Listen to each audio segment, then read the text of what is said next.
तो अभी सुनीति जो साधु है उन्होंने तो कह दिया कि भगवान विष्णु की आराधना करिए, लेकिन क्या कोई इसका प्रमाण है?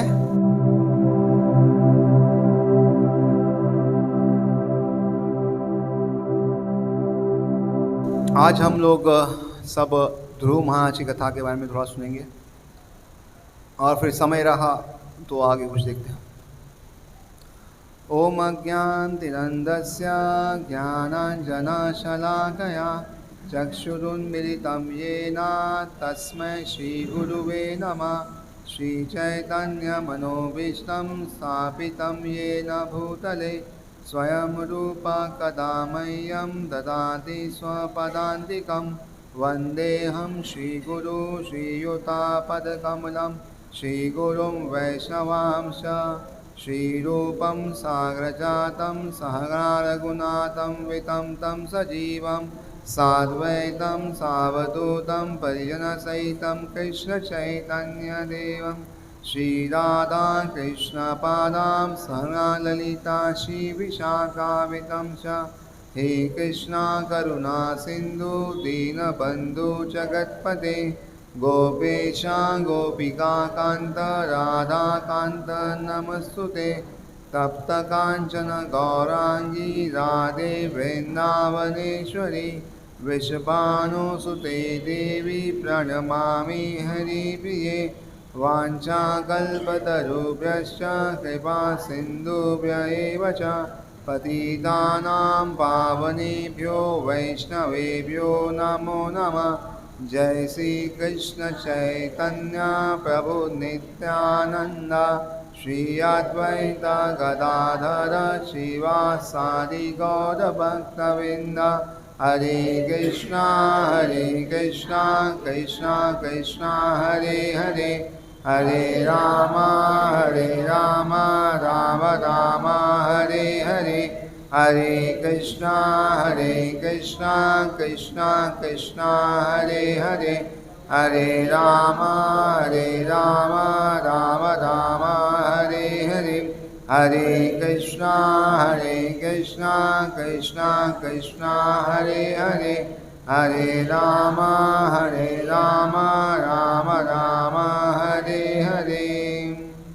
वैसे तो ध्रुव महाराज की कथा सब लोगों ने बहुत बार सुनी होगी, किंतु अगर हम देखेंगे चैतन्य महाप्रभु भी ध्रुव महाराज की कथा और प्रहलाद महाराज की कथा करीबन 100 बार सुनते थे। तो इसलिए कितनी बार भी अगर हम सुनेंगे इस कथा को तो इससे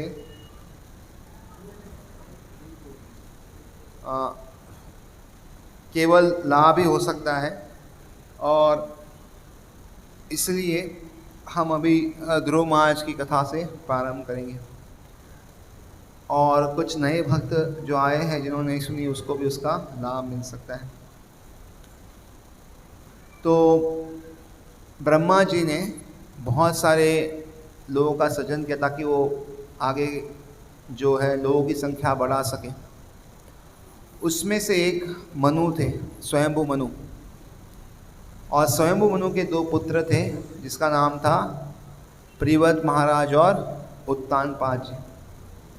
तो प्रियव्रत महाराज जी जो थे वो बड़े थे, किंतु बहुत जल्दी उन्होंने कहा कि मैं संसारिक जीवन नहीं अपनाऊंगा और वो चले गए जंगल में। और उत्तानपाद को इसलिए सबका राजा बनाया गया। और उत्तानपाद जी जो थे वो एक चक्रवर्ती सम्राट थे। मतलब जैसे आज होता है ना, हर 5 साल में इलेक्शन, हर जगह पे वो डिफेंस आर्मी रखते ताकि कोई हमला ना करे। तो ऐसा कोई भी आपत्ति उत्तानपाद जी के राज्य में नहीं थी। यानी वो एक चक्रवर्ती सम्राट थे और कोई भी दुनिया का कोई भी राजा हो उन पे विजय हासिल नहीं कर सका। तो इस तरह उनकी कहानी आती है कि एक बार कैसे उनके 2 पत्नी थी, एक का नाम था सुनीति और दूसरे का नाम था सुरुचि। और 2 बेटे थे। सुनीति के बेटे का नाम था ध्रुव और सुरुचि के बेटे का नाम था उत्तम। तो एक बार महाराज उत्तानपाद जी अपने राज सिंहासन पे बैठे थे और उनके गोद में उत्तम जी जो छोटे बेटे थे वो बैठे थे। और तभी ध्रुव महाराज आते हैं और ध्रुव महाराज की भी इच्छा होती है कि मैं अपने पिताजी के गोद में बैठूं। तो इसी चेष्टा के साथ वो अपने पिताजी के और प्रस्थान करते हैं और अपने पिताजी के गोद में बैठने का प्रयत्न करते हैं। किंतु उस समय उनके जो पिताजी थे वो ज़्यादा ध्यान नहीं देते। तो देखिए कैसे इस दुनिया में भी अगर कोई गरीब से गरीब पिता हो फिर भी अपने बेटे को अपनी गोद में बैठने का सुख दे सकता है। यहाँ पे उत्तानपाद महाराज थे जो एकवर्ती चक्रवर्ती सम्राट थे, किंतु उनके पास ये अवसर प्राप्त नहीं था कि अपने बेटे को बिठा सकें। और इतने देश भर में वो इकलौते राजा थे, सब सैनिकों को परास्त करते थे, किंतु उनके घर में ही समस्या की शुरुआत हो गई। और ध्रुव महाराज ने जब चेष्टा की बैठने की तो उत्तानपाद जी ने तो कुछ कहा नहीं, किंतु उनके बाजू में उतनी पत्नी बैठ खड़ी थी जिसका नाम था सुरुचि। और सुरुचि ने जब देखा कि उनके पति ने कुछ कह नहीं रहे तो एक तो उनको ईर्ष्या थी, क्यों? क्योंकि वो छोटी थी और सुरुचि के पति को काफ़ी ईर्ष्या थी, और दूसरा गर्व भी था, क्यों? क्योंकि राजा की बहुत प्रिय थी। तो इसलिए जब ऐसी अनहोनी हो या जब किसी को गर्व हो जाए तो बहुत बड़े विपत्ति की वो निशानी है। तो यहाँ पे आप देखते हैं कि कैसे सुरुचि को बहुत गर्व हो गया कि राजा मुझसे बहुत प्रेम करते हैं, और इसलिए उन्होंने उस बच्चे को कहा कि आप ये अपेक्षा मत रखिए कि आप अपने पिताजी के गोद में बैठ सकते हैं, आपको ये अवसर कदापि प्राप्त नहीं हो सकता। क्यों? क्योंकि आप मेरे पुत्र नहीं हैं। आप किसके पुत्र हैं? सुनीति के पुत्र हैं, और इसलिए आपको अपने पिताजी के गोद में बैठने का कोई हक नहीं है। और यहाँ तक तो छोड़ो, उसके आगे वो क्या कहती है कि आपकी जो ये इच्छा है इसको पूरा करना असंभव है। इस दुनिया में कोई ताकत नहीं जो आपकी इच्छा को पूरी कर सके। किंतु अगर आप सही में चाहते हो कि अपने पिताजी के गोद में बैठा जाते हो तो क्या करिए, आप भगवान विष्णु की प्रार्थना कीजिए, उनकी आराधना कीजिए, और तपस्या करने के बाद जब वो प्रसन्न हो जाए तो उनसे वरदान मांगिए कि आपका जन्म मेरे गर्भ से हो। तो देखिए सुरुचि जी जो है वो कैसे इनडायरेक्टली या वो कह रही है कि आपकी मृत्यु हो जाए, क्योंकि अगर उनके गर्भ से जन्म लेना है तो ये शरीर छोड़ना पड़ेगा।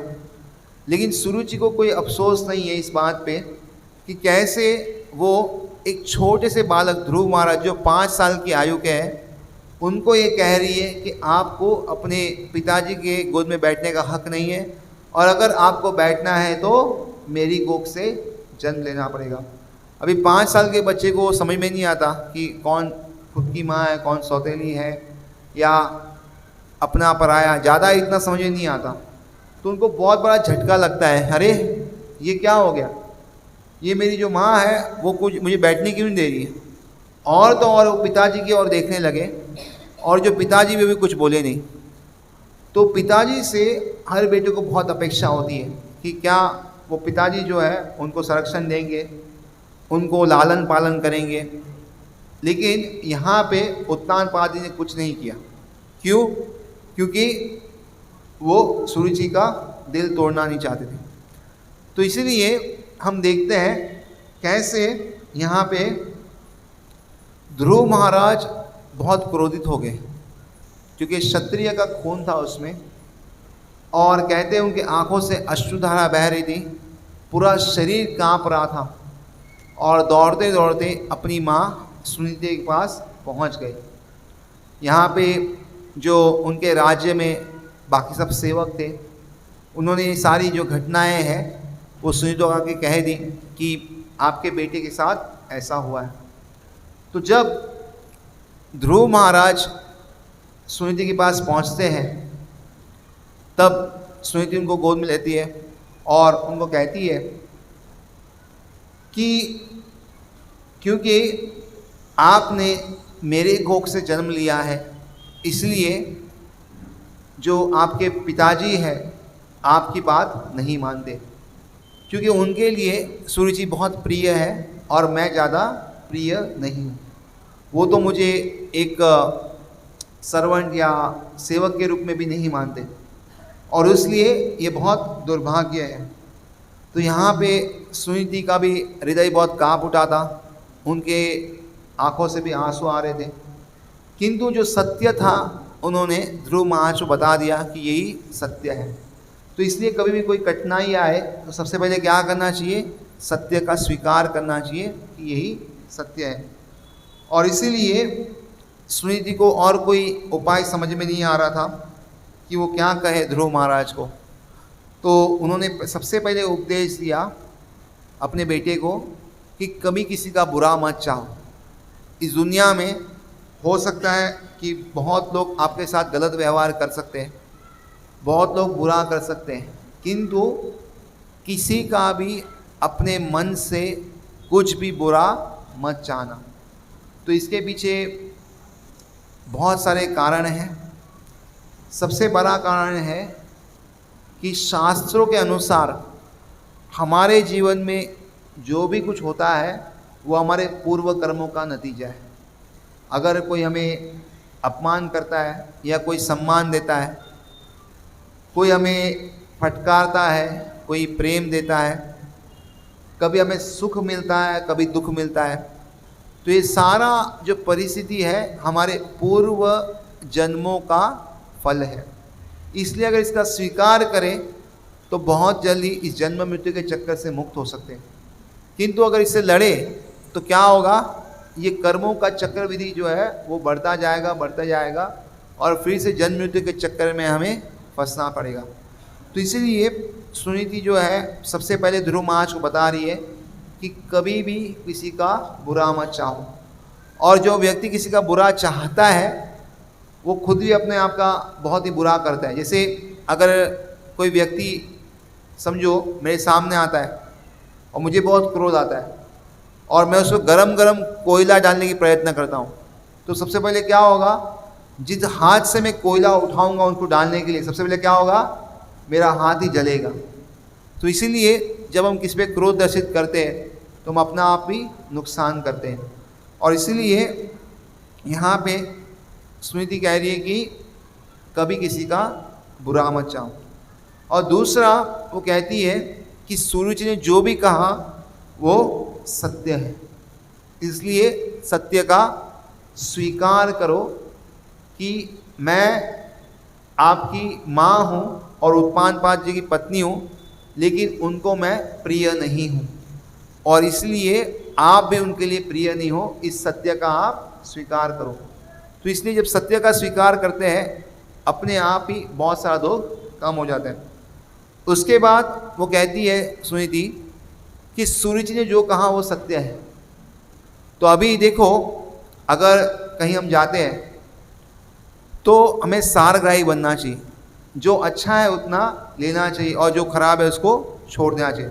तो सुरुचि ने तो बहुत कुछ कहा था कि आप विष्णु की पूजा आराधना करिए और जब विष्णु जी प्रसन्न हो जाएंगे तो आप मेरी कोख में जन्म ले सकते हैं। तो किंतु सुरुचि ने पूरा नहीं लिया। क्या लिया, खाली इतना कहा कि सुरुचि ने कहा है वो सही है, आप भगवान विष्णु की आराधना शुरुआत करिए और उससे ही आपकी सारी इच्छाएं पूर्ण हो सकती है। तो अभी ध्रुव महाराज को प्रश्न आ सकता है कि क्या हमारे पूर्वज ने कभी भी भगवान विष्णु की आराधना की है? क्या उनको कोई फल मिला है जो मुझे मिलेगा? क्योंकि हम कोई भी वस्तु अगर देखते तो साधु, गुरु और शास्त्र, ये तीनों का अगर प्रमाण हो तो इस बात को वैध स्वीकार करते हैं। तो अभी सुनीति जो साधु है उन्होंने तो कह दिया कि भगवान विष्णु की आराधना करिए, लेकिन क्या कोई इसका प्रमाण है कि सही में अपने जो पूर्वज है उन्होंने विष्णु की आराधना की और कुछ फल की प्राप्ति हुई है? तो फिर